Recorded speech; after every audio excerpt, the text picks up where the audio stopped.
Okay, this video is on a lesson on binomial distribution. We're going to start off with looking at the requirements for a binomial distribution.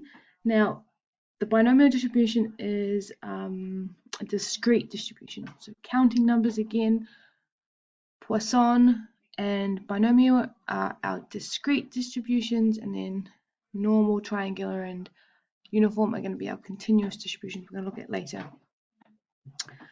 The requirements for a binomial distribution are that there are a fixed number of trials. Each trial results in a success or failure. So that means there are two possible outcomes. It might not look like a success or failure, but there will always only be two options. Each trial is independent of the previous trial, so whatever happens this time does not affect what happens next time. And the probability of success or failure remains the same for all trials. So look at this example here. There's a police officer checking the warrant of fitness of 5 cars. So that 5 cars is our fixed number of trials in succession on a busy road. Now, as one car comes past, whether it has a warrant of fitness or not, is not going to affect whether the next car has a warrant of fitness. So the two events are independent. So now we've met the independent requirement and the fixed number of trials requirement. He knows 15% of cars stopped do not have a warrant of fitness. So this is our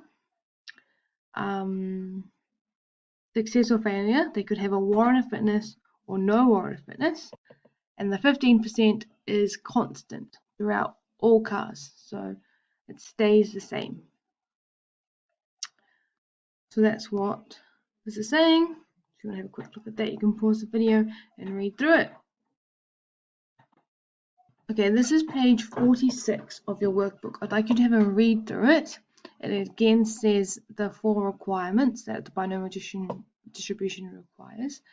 It also gives you an equation. Now, these equations we're not going to look at yet, but when we get to the merit and excellence stuff, we're going to be looking at these equations because they're going to be how we work out the x value or the n value if we don't have it, as opposed to the probability. This is important. I didn't go on about it in my last video. Oh, yes, I did. But to work out the mean, variance, and standard deviation of the binomial distribution, our mean is our number of trials times our probability. Our variance is our number of trials times probability times 1 minus the probability. And our standard deviation is the square root of that, because this is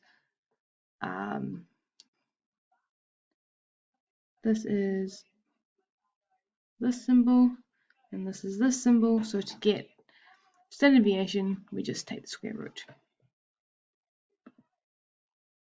We're going to look at the examples on page 50. So these ones don't have much context. Table of values like we did for Poisson. Here we're told that our number of trials n is 6 and our probability p is 0.1. And then we need to work out these values. So this one's probability x is equal to 0. Now remember, equal is in PD, and less than or equal to is in CD. So it's just the same as Poisson distribution, but we're going into binomial now. So we need BPD for an exact value. I'm trying to work out the probability that x is equal to 0. So in my calculator, I'm going to put 0, and my number of trials, my n is 6, my probability p is 0.1. That in, and I get 0.531441, which is what the book got, so that's perfect. Next one, x is equal to 2. I still need to be in PD because it's an equal to. I just want 2. So instead of 0 in here, I put 2. And I get 0.098. Okay, next one, x. I'm going to skip x equals 6. X is less than 2. Now remember, in our calculator, we always need less than or equal to. We always need it to look like this. So less than 2 is the same as less than or equal to 1. I just want those ones. So I go into my calculator. Now this time I'm doing a range of values. So for binomial, I need BCD. Now I need x is less than or equal to 1. So in here I'm going to put 1. Num trials is still 6, probably still 0.1. And I get 0.886. Okay, the next question is asking for x is greater than 1. So that's 2, 3, 4, 5, 6 onwards. Now, if we notice here in this question, we did less than or equal to 1. So this part and this part make up every possible value. So to work out x is greater than 1, I can't put 1 in my calculator. So I must use my value for 0 and 1 and take it off 1. So I'm going to go into run and go 1 minus 0.886 and I get 0.114. You can do it in your head if you. Okay, next one. X is greater than or equal to 3. So that means I want these ones. So I have to do a similar thing, but this time I'm going to be using 0, 1, and 2 as the numbers that I'm going to calculate for. Then I'm going to take it off 1. So in my calculator, I now need to use less than or equal to 2. So I go back into distribution, binomial, BCD, and I'm using x is less than or equal to 2, and I get 0.984. So to get the value here, I need to go 1 minus that. So 0.984, 0.984, 1 minus 0.984. Remember, you can use 1 minus answer, but my calculator doesn't do it. So 0.016. Okay, next one. X is between 1 and 4. So remember, there's no line underneath. It doesn't include these numbers. So it doesn't include 1, but it does include 2, it does include 3, but it doesn't include 4. So it's between 1 and 4, and it's only 2 and 3.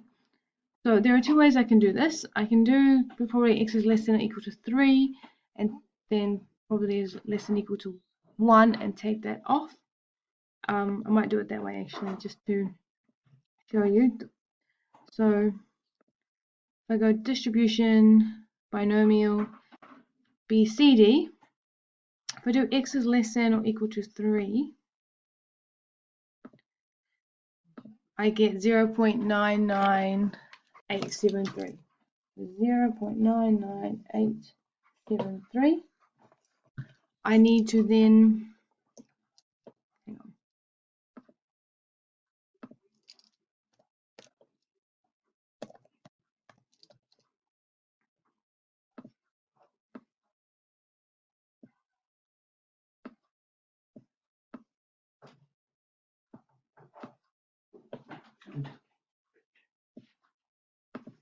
I'll be done in like 5 minutes, Mum.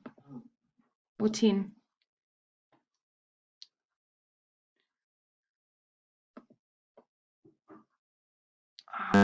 Forgot to pause and I just spoke to my mum, but that's okay. I don't know how to edit the videos yet. Okay, so we have 0.99873 for less than or equal to 3. And then I want to find less than or equal to 1. I want to get rid of this part here. So I'm going to go to 1.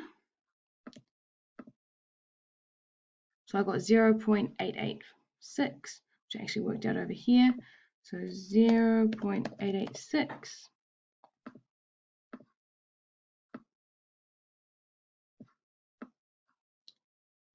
So I need to subtract this one off of this one. So 0.99873 minus 0.886. And so that would be my answer.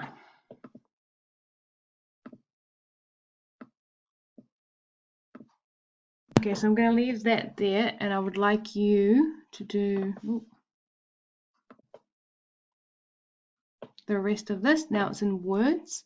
So finish off the ones I didn't finish here and give this table a go. I will do just down here though, calculate the mean and the standard deviation. So it says here I have a number of trials, n is 10, and a probability of 0.4.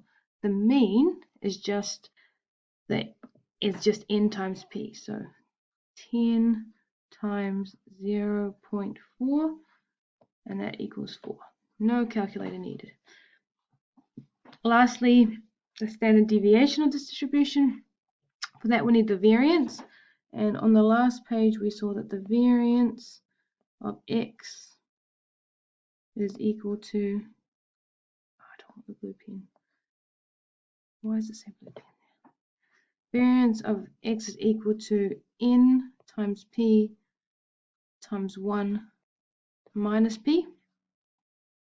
So I know n times p already is 4, and 1 minus p is, so p is 0.4, 1 minus p is 0.6, and that equals 2.4. So that is my variance. Now I need my standard deviation. So standard deviation of x is going to be the square root of the variance of x. Remember, this one symbol is this, and this one is this. So I need the square root of 2.4. Now I can't do that in my head. So square root of 2.4 equals 1.5. 1.55 equals 1.55. Okay, watch the next video too. Thank you for watching.